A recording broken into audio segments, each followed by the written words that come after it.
Hello बच्चों, मैं अल्पना आज एक नई कहानी लेकर के फिर से आई हूँ और कहानी का शीर्षक है चतुराई का पुरस्कार। और जो कहानी है ये है राकेश चक्र जी की। तो आइए सुनते हैं चतुराई का पुरस्कार कहानी।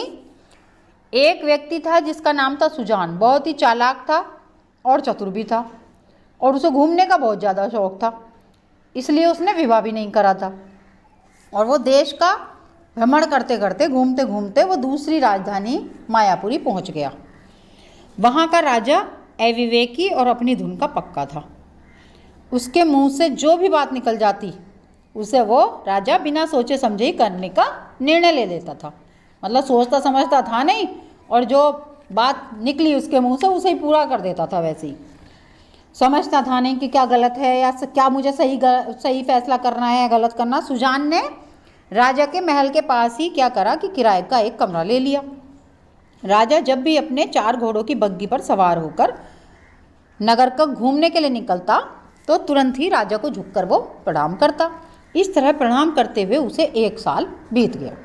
राजा ने वर्ष के अंत में एक दिन उसका प्रणाम स्वीकार किया और उससे पूछा, भाई आपका नाम क्या है? आप मुझे 1 वर्ष से लगातार क्यों प्रणाम कर रहे हो? क्या आप मुझसे कोई पुरस्कार चाहते हो? तो उसने विनम्रतापूर्वक कहा, राजन, ना तो मुझे आपसे कोई पुरस्कार चाहिए, ना ही कोई नौकरी चाहिए, ना ही धन चाहिए। मेरा नाम सुजान है। तो राजा बोला, फिर मुझसे क्या चाहते हो? तो वो बोला, सुजान, कि राजन, मैं केवल इतना चाहता हूँ कि मुझे प्रतिदिन रोज़ाना दरबार में आने की आज्ञा दे दी जाए तथा आपके सबसे निकट के आसन पर बैठने की अनुमति दी जाए। यदा कदा आपके कान में कुछ कहने की आज्ञा भी मैं चाहता हूँ, और जब मैं आपके कान की ओर झुकूं तब दरबार में सन्नाटा हो जाए। सुजान भी पूरा चालाक था वो, तो उसने बड़ी चतुराई से अपनी सारी बातें ये राजा के सामने रख दी। तो राजा ने, क्योंकि राजा तो था धुन का पक्का, उसने धुन में ही ऐसे ही क्या कर दी, हाँ कर दी, अर्थात उसकी प्रार्थना को स्वीकार कर लिया। अब जी सुजान जो है वो रोजाना दरबार में जाने लगा। उस देश के मंत्री और राज दरबारियों ने सोचा कि इस व्यक्ति को अवश्य ही किसी महत्वपूर्ण पद पर राजा ने तैनात करा है, इसलिए यदाकदा राजा की ओर झुककर कान में भी कुछ कहता है और राजा भी अपनी उसकी बात सुनता है और निर्णय देता है। सारे राज्य में इस बात की चर्चा होने लगी। अब तो राज्य के अधिकारी, सैनिक, अन्य व्यक्ति भी सुजान से संपर्क करते और पूजा पुष्प चढ़ाकर अपना आवश्यक कार्य कराने लगे। इस तरह जो सुजान था वो धन धान्य से संपन्न हो गया। राज्य का महामंत्री इस व्यवस्था से बड़ा प्रसन्न रहने लगा। उसने सोचा कि जो रुपया पैसा घूस के रूप में उसे मिलता था अब सुजान को मिल रहा है, तो उसे सुजान से ईर्ष्या होने लगी और वो सुजान को राज दरबार से बाहर करने का उपाय सोचने लगा। ऐसे ही उपाय सोचते सोचते क्या हुआ कि बहुत दिन हो गए, लेकिन महामंत्री को ऐसा एक भी उपाय दिमाग में उसके नहीं आया कि वो सुजान को दरबार से बाहर निकलवा सके। एक दिन की बात है कि महामंत्री राज दरबार में भ्रमण पर था। तभी उसने राज दरबार का अपने दरबार का नाई मिला। वो भी नाई जो था वो भी बड़ा चतुर और चालाक था। उसने महामंत्री से पूछा, महामंत्री जी, आप कई दिन से चिंतित और निराश हैं, क्या मैं आपकी समस्या जान सकता हूँ? महामंत्री ने झल्लाते हुए कहा कि तुम अपनी मर्यादा में रह के बात करे करो। तुम्हें क्या मतलब कि मैं चिंतित और निराश हूँ? नाई पे झल्लाने का तो कोई असर हुआ नहीं। बार बार मंत्री से वही प्रश्न पूछता रहा, क्योंकि महामंत्री के बाल भी वही काटता था। महामंत्री को नाई के बार बार बताने पे अपनी समस्या बतानी पड़ी कि भाई मैं इस बात से परेशान हूँ। अब महामंत्री ने कहा कि मैंने तो तुम्हें समस्या बता दी, अब इसका निदान भी बताओ, भाई कोई हल बताओ। नाई प्रसन्न होते हुए बोला, महामंत्री जी, इस समस्या का उपाय मेरे पास है, इसे तो आप मेरे ऊपर छोड़ दो, मैं उस दूर परदेशी को निकलवा कर ही दम लूँगा। नाई के इस प्रकार उत्तर देने पर महामंत्री थोड़ा आश्वस्त हो गया कि चलो भैया अब काम बन सकता है। अगले दिन नाई राजा की हजामत बनाने गया। उसने उस उत्सुकतावश कहा, महाराज, क्या यह विचित्र नहीं लगता कि अजनबी परदेशी आपके इतने निकट बैठकर कान में फुसफुसाता रहता है?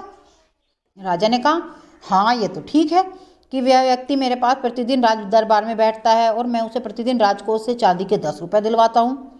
नाई ने फिर चतुराई से कहा, महाराज, जो आप कर रहे हैं वो तो ठीक है, लेकिन यह व्यक्ति राज दरबार और प्रजा में तरह तरह की अफवाहें फैलाता है। कहता है कि जब वह राजा के समीप बैठता है तब राजा अपना कान उसके पास लाते हैं तो राजा के मुंह से तेज दुर्गंध आती है जो कि असहनीय होती है और तब उसे मजबूरन अपने अंगोछे से अपने मुंह और नाक को ढकना पड़ता है। यह सुनकर राजा को बड़ा गुस्सा आया और उसने नाई को शाबाशी देते हुए कहा कि जो बात तुमने मुझे आज बताई है यह तो राज्य और मेरे हित में है। अब मैं आगे से देखूंगा कि क्या करता है वो। यदि तुम्हारी बात सत्य हुई तो उसे दंडित करूंगा और तुम्हें तुम्हारी राजभक्ति के लिए पुरस्कार दूंगा।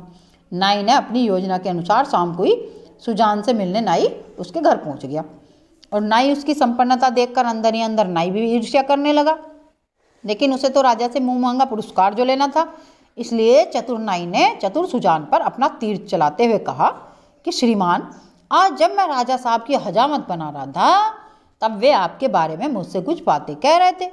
सुजान ने भी बड़ी उत्सुकता से पूछा कि भाई क्या कह रहे थे, बताओ बताओ। तो नाई ने कहा, राजा साहब कह रहे थे कि सुजान इतना अशिष्ट और असभ्य है कि जब वो मेरे कान के पास कुछ कहता है तब वो अपने मुंह से थूक आदि कान और गाल पे लगा देता है। वह चाहते हैं कि जब भी आप राजा साहब से बातचीत करें तब आप अपना मुंह अंगोछा आदि से ढक लिया करें। सुजान ने यह बात बताने के लिए नाई को 5 रुपये चांदी के दिए और कहा कि भाई, यह बात बताने के लिए धन्यवाद देता हूँ और कल से ही मैं इस बात का पालन करूँगा। नाई खुशी खुशी अपने घर चला गया। अगले दिन राजा का दरबार लगा। पहले की तरह ही सुजान को राजा के अति निकट वाले आसन पर बैठाया गया। जैसे ही राजा ने अपना मुंह उसकी ओर किया वैसे ही सुजान ने अपना मुंह अंगोछे से ढक लिया। राजा को यह देखकर बड़ा गुस्सा आया और राज दरबार की समाप्ति के बाद सुजान से कहा कि ये लो अपना राजाज्ञा पत्र, जिसे लेकर तुम राजकीय कोष से अपना भत्ता प्राप्त कर सकते हो। सुजान ने सिर झुकाकर राजा को प्रणाम करते हुए राजाज्ञा पत्र ले लिया, जिस पर लिखा हुआ था कि जो भी व्यक्ति इस पत्र को लेकर राजकीय कोष आए तभी उस व्यक्ति की नाक काट दी जाए और उसके बाद उसे 10 रुपये चांदी के दे दिए जाएं। सुजान ने पत्र में लिखी बातें पढ़ ली और वो नाई की तलाश करने लगा। संयोगवश दूसरी ओर से वह नाई आता दिखाई दिया। उस नाई ने सुजान को प्रणाम किया। तभी सुजान ने खुश होते हुए कहा, ये लो राजाज्ञा पत्र जो मुझे प्रतिदिन मिलता है, तुम इसे लेकर राजकीय कोष जाओ और चांदी के 10 रुपये प्राप्त कर लो। तुमने जो मुझे मुंह ढकने की सलाह दी थी ना, उसी के पुरस्कार में मुझे ये राशि मिली है। वो राशि का जो ये इनाम है ये मुझे मिला है, इसे तुम स्वीकार कर लो। नाई ने खुशी खुशी राजाज्ञा पत्र स्वीकार कर लिया और सुजान का बहुत बहुत धन्यवाद देते हुए राजकोष की ओर चला गया। जैसे ही राजकोष के अधिकारी को नाई ने राजाज्ञा पत्र भेंट किया वैसे ही नाई की नाक काट दी गई और 10 रुपये उसके हाथ में रख दिए। इस प्रकार सर्पदंश मारने वाला स्वयं ही दंश का शिकार हो गया। धन्यवाद।